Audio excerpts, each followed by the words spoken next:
इसलिए स्त्री का धर्म है कि वो अपने पति के अतिरिक्त पराये पुरुष को गलत भाव से ना देखे। यही नारी का, क्यों बात सही है? यदि नारी किसी पर पुरुष को गलत भाव से देखती है तो यह धर्म समाप्त हो जाता है और वह स्त्री नरक की गामी हो जाती है।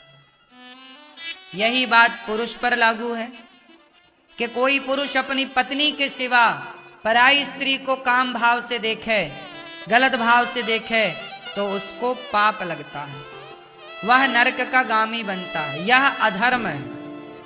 धर्म सबके लिए है। राम के लिए भी धर्म है और रावण के लिए भी धर्म है। रावण ने धर्म का ही तो पालन नहीं किया, इसलिए ना पुतले जलाए जाते हैं। और राम ने धर्म का पालन किया, इसलिए प्राण जाएंगे तो जाएंगे, प्राण तो जाने ही है। कौन सा तुम अमर कौआ खा के आए हो, मरोगे। प्राण तो जाएंगे भैया, प्राण जाएंगे तो आएंगे, फिर जन्म हो सकता है, पर धर्म जाएगा तो हर जन्म के लिए। आप नहीं जानते, आप तो एक जन्म की जानते हो, लेकिन ईश्वर तो जन्म जन्म की जान रहे हैं। वो ये जानते हैं कि आपने किस जन्म में किस धर्म का पालन किया था और किस धर्म में किस जन्म में धर्म का पालन नहीं किया। इसलिए धर्म का पालन जरूर करना चाहिए। क्यों मैया? स्त्री का धर्म है पति के सिवा किसी को ना देखे पर गलत नजर से। पुरुष का धर्म भी यही, पराई औरत को ना देखे। पुत्र का धर्म है सदा वो अपने माता पिता के लिए श्रद्धा रखे, सम्मान का भाव रखे, सदा वो अपने माँ बाप को भगवान माने और सेवा करे। ये पुत्र का धर्म है। गुरु का धर्म है कि सदा वो अपने शिष्यों को, सदा भक्तों को वो सही राह बताएं। शिष्य का धर्म है कि सदा गुरु के वचनों पर वो चलें और कभी छल कपट का भाव ना रखें। राजा का धर्म है प्रजा को पुत्र की तरह माने। प्रजा का धर्म है कि वो राजा को पिता की तरह जाने। माता का धर्म है कि वो अपने बच्चे को पढ़ा लिखा करके योग्य संस्कार दे करके योग्य बनाए। पिता का धर्म है कि वह अपने बच्चों को स्वावलंबी बनाए, आत्मनिर्भर बनाए, सेल्फ डिपेंड बनाए। बाप बेटे को, यदि आपका बेटा सेल्फ डिपेंड नहीं है, आत्मनिर्भर नहीं है, तो ये पिता की गलती है। क्यों नहीं बच्चे को तैयार किया? कुछ संस्कार माँ देती है बच्चों को, कुछ संस्कार पिता देता है बच्चों को, और कुछ संस्कार गुरु देते हैं। इसलिए बच्चों को माँ भी मिलनी चाहिए, पिता भी मिलना चाहिए और गुरु भी सही वक्त पर मिलना चाहिए। तीनों सही टाइम पर जिम्मेदारी से अपना अपना काम करेंगे तो कोई भी बच्चा कभी बिगड़ नहीं सकता। बच्चे बिगड़ते हैं तो या माँ लापरवाह हुई होगी या पिता लापरवाह हुआ होगा और माँ बाप ने उन्हें गुरु तक नहीं पहुंचाया होगा, इसलिए बच्चे बिगड़ गए।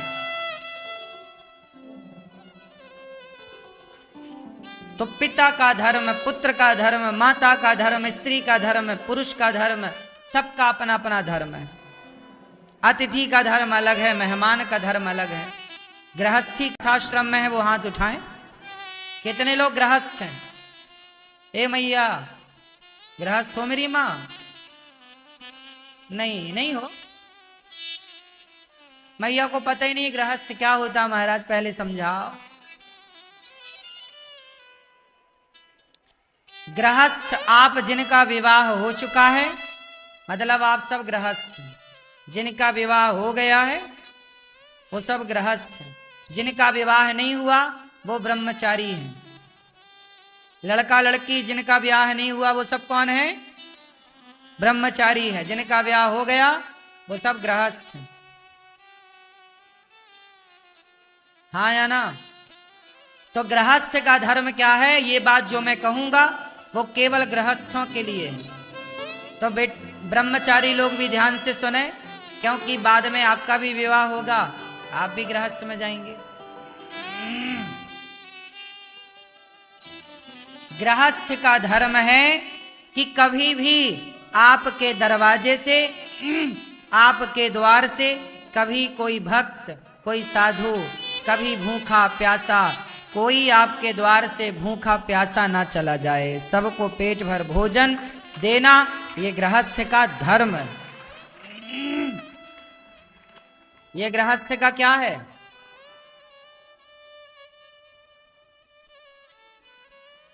आपका धर्म है सवेरे रोज जल्दी जागो, 1 लोटा जल चढ़ाओ, सूर्य भगवान को जल दान करो। ये धर्म है गृहस्थ का।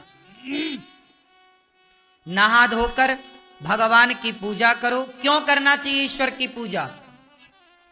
चलो सारे गृहस्थ बताएंगे भगवान की पूजा क्यों करनी चाहिए। ये मैया बताएंगे, पीली मैया बोलो। हैं? हाँ, भगवान की पूजा क्यों करनी चाहिए? ईश्वर की पूजा क्यों करनी चाहिए? ईश्वर की पूजा क्यों करनी चाहिए? भगवान की पूजा क्यों करनी चाहिए? क्यों करें हम भगवान की पूजा? ए भैया तुम बताओ। लाला, छोरा, सफेद शर्ट वाले, भगवान की पूजा हम क्यों करें? बताओ, क्यों करनी चाहिए? क्यों करें आप बताओ?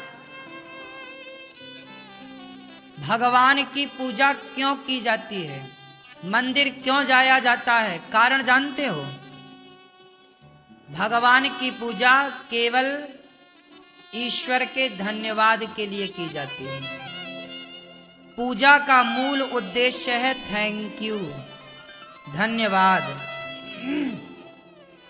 रोज जल्दी से जागो, नहाओ, नहाकर सबसे पहले सूर्य भगवान को धन्यवाद दो, 1 लोटा जल चढ़ाकर। हे सूर्य भगवान, आपका धन्यवाद कि आपने फसलों के लिए प्रकाश दिया, हमें देखने के लिए प्रकाश दिया। आप ना होते, आप नहीं थे अभी 1 घंटे पहले तो अंधकार ही अंधकार था। आप आए तो अंधकार समाप्त हुआ, अंधकार समाप्त किया सूर्य भगवान ने। हे सूर्य भगवान, हमारे जीवन में रोशनी लाई, इसके लिए आपका धन्यवाद। 1 लोटा जल धन्यवाद के तौर पर। फिर मंदिर जाओ, अपने घर में जो मंदिर है या आसपास कोई मंदिर, वहां पर राम जी बैठे होंगे, कृष्ण जी बैठे होंगे, दुर्गा मैया, हनुमान जी, नारायण बैठे होंगे, शंकर जी बैठे। जाओ, हे श्रीमन नारायण, हे श्याम सुंदर, हे रघुनंदन, हे शंकर जी, हे भोलेनाथ, आज की सुबह मुझे तो लगा कि मैं सोया तो मुझे लगा कि मैं मर ही गया। यदि मैं ना जागता तो मैं आपके द्वार कैसे आता? हे राम जी, हे श्याम सुंदर, हे श्रीमन नारायण, मैं सवेरे जाग कर नहा कर सबसे पहले आपके पास इसलिए आया कि आपका धन्यवाद करूं कि आज का भी दिन आपने मुझे दिया है। क्योंकि एक रात ऐसी आएगी जो बस आएगी, फिर आपका सूर्योदय नहीं होगा। तो आज एक रात ऐसी आएगी, कई बार हो सकता है ये आज का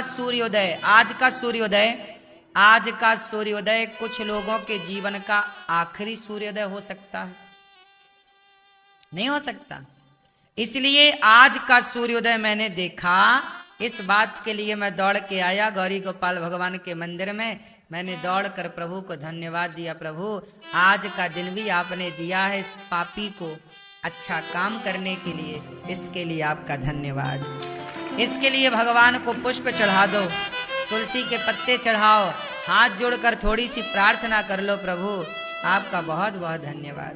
इसलिए भगवान। तो दोस्तों, यदि हमारी वीडियो पसंद आई हो सबसे पहले हमारी वीडियो को लाइक करें, चैनल को सब्सक्राइब करें और बेल आइकन को दबाएं ताकि हमारी वीडियो सबसे पहले आप तक पहुंचे। Thanks for watching.